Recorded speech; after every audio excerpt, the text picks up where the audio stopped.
is Nikit, and I want to, so you know me, and this is Katka. She wants to introduce her stuff, so she'll be the first. So go, Kat.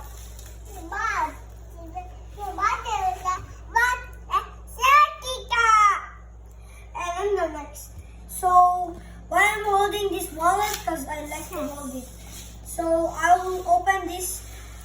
My package just arrived here on 1 week, and it called monocular. Binocular means 1 and binocular is 2.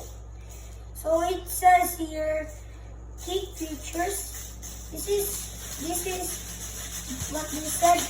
Enjoy beautiful nature and view birds. Watch sports. I think it means you can see far away.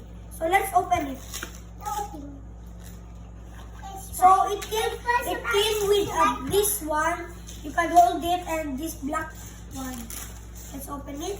Oh, it comes with a cellophane with the yellow towel. So let's get this. Let's try it. Oh my god. It seems like when I just pointed on the sink, but it just over there, like I'm just about to wash it. So this is, I rate this 10 out of 10. So guys, what do you think of this? You want it called binoculars. So this is all for today. Bye bye guys. Bye bye.